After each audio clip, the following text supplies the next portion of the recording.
Welcome back to the channel, guys. Today we're back on the 1964 Chevrolet Impala Crew Cab.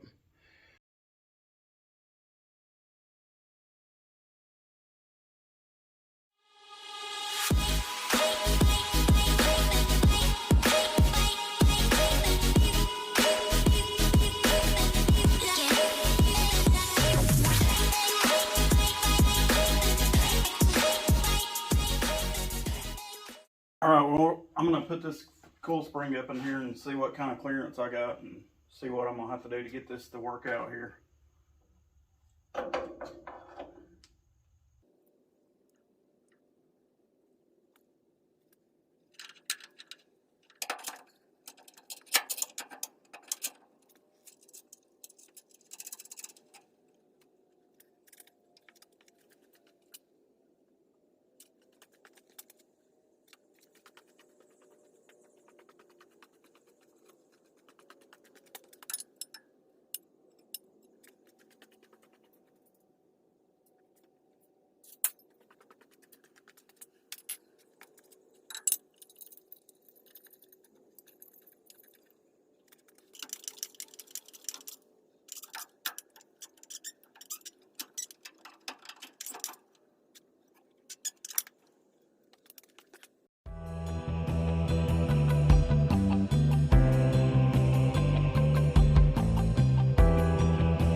Alright guys, I got this bag in place.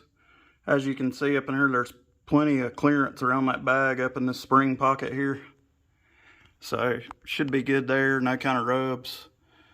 With these tubular control arms, I ended up bolting this plate that's holding this bag. I bolted it down where the bump stop actually screwed into the control arm right here. So I used that to bolt the plate down right there. And out here where it's touching, I don't know if you guys can see that. It's hard for me to get an angle. Out here where it's touching, I'm going to weld it. I just got a couple of tacks on it there to hold it on the back. And that should be plenty sufficient. I'm going to weld it on the front and bolt it here on the end. And I may put a tack out here on the end somewhere where it's touching here. But I mean, you got the cup up under there that held the spring, and the bag's bolted through right up under here, as you can see there. I used the Dremel and ground out some just to make this easier to access and get out. And it may still need a little bit more, but and then the top up here through the there's a threaded bung or whatever in the top of the cup that holds the bag, and it's coming up through where your shock would normally bolt in, and that's going to hold the upper cup, and it's bolted up there with a lock washer and a flat washer. I've got to get a hole up here somewhere for the airline to come out of the bag, but other than that, I've got this pretty well. I got to take this bag and everything back out and weld this better. I don't want to really weld much around that bag, but I've got it pretty well figured out, other than I got to get the shock worked out.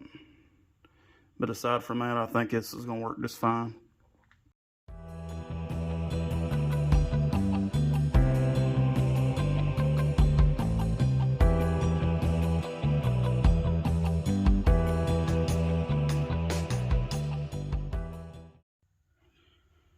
I got this bag back out. Like I was saying, right here's where I've got the this outer plate bolted in where it's a threaded bung there or whatever, nut cert, where the factory bump stop screwed in here. And then I'm gonna do some welding right in here and up in here, and that should be plenty sufficient to hold this in. And then of course I gotta bolt the bag back up in there. But that's what I've got worked out on the lower bracket. The upper one bolts right in like normal. Then back here I'm gonna have to come in and make a shock mount, because that shock mount bolts in up here. Shock mount bolts in up here on the frame to relocate the shock outbound where it went up through the coil spring normally, but you can't have it like that with the airbag now.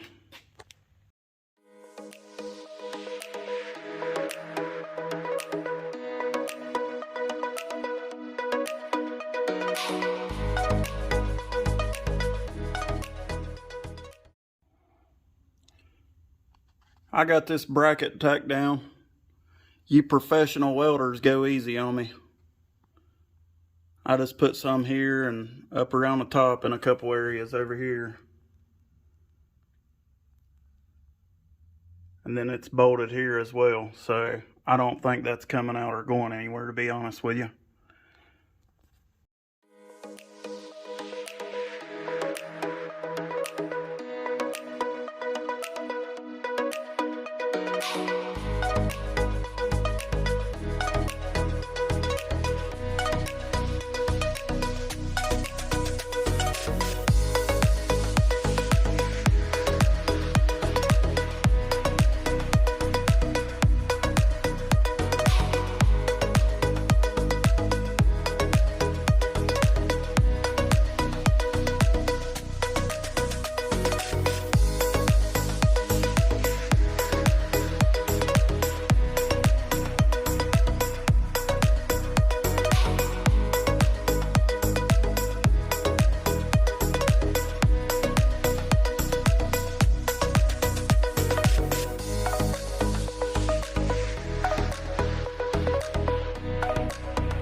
Okay, I got this driver's side front all put back together, everything bolted in, Carter pin back, all that. The only thing left, I got to buy a shorter bolt for the sway bar end link. You've got to cut that metal piece off that goes in between the bushings and shorten it so it'll allow where the car's going to be sitting a whole lot lower, it changes that sway bar. Also, I'm going to do this right now. I'm almost to where I'm going to have to stop, go pick my kids up again. But I'm going to trim out this center fender just a little bit so I can get that shock relocation bracket in there. So that's what I'm going to do right now.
Alright, we're going to get this shock mount installed now to the frame, the bracket installed to the frame. I've got the holes marked for it, and I've got to drill and use a self-tapping screw or bolt for that to get that onto the frame. And then I'm going to have to build a bracket for the lower control arm to hold the shock there.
Alright, I had to run out and go to O'Reilly's and buy 2 new front shocks for this car.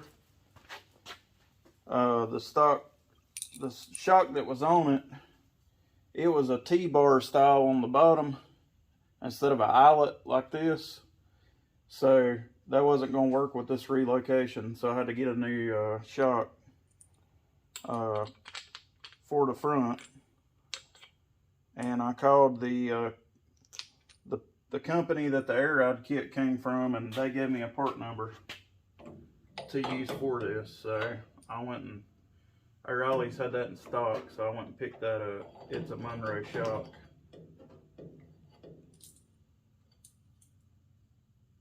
But I'm gonna look at this here and see where I need to build a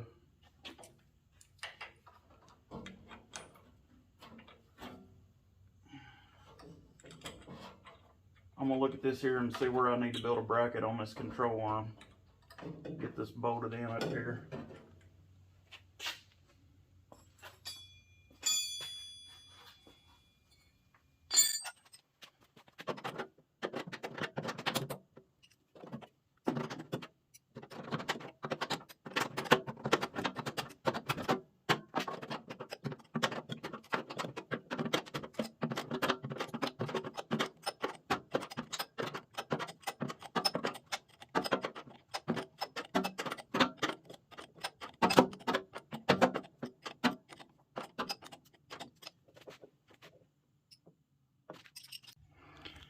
Okay, I got this shock bolted in now. it looks like the best place to put this lower bracket's going to be pretty much right here. That's about, you know, a good angle for the shock, and that's about midway point on this control arm. So I've got a bolt that goes in the bottom to relocate, so I'm going to get some metal and figure out what size hole I need to drill in the metal and build a bracket here that'll attach to this. Then that relocation stud can go through there, and this will bolt up here. Alright, I went and dug in our scrap pile and I found a piece of metal here. I'm going to drill a hole in each side of this, about in the center.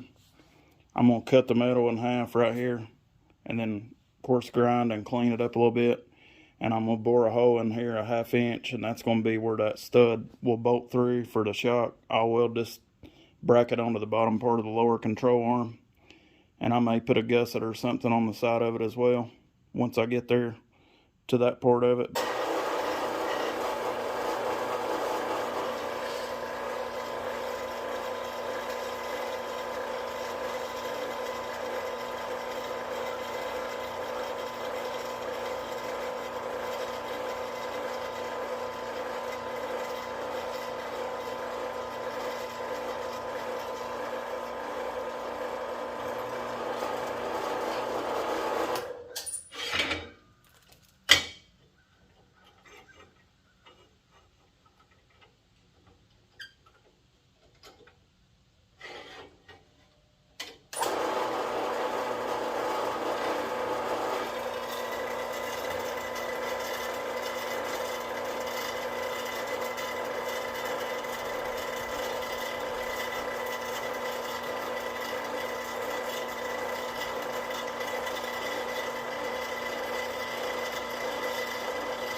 Alright, you can see here I've got this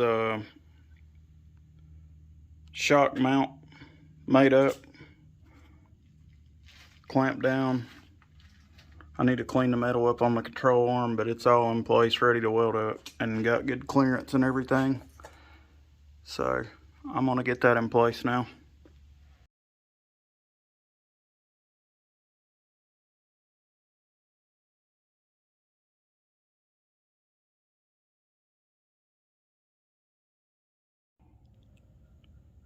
I got this driver's side completely done now. Shock mounted, sway bar, in-link modified and connected back up, tie rod, ball joints, everything Carter pinned. I got to move over to the passenger side and repeat this whole process. As always, guys, thanks for tuning in and watching the videos. Don't forget to like, share, and subscribe to the channel. I really appreciate it. I appreciate everybody tuning in and commenting on the videos. Just stay with me, and the next video I'm going to show you guys, I'm going to be mounting the compressors and the air tank and the pod that's going to control this system and getting it all wired up. So tune in, stay tuned, and watch for the next video to get posted. Hit the alert button. Thank you.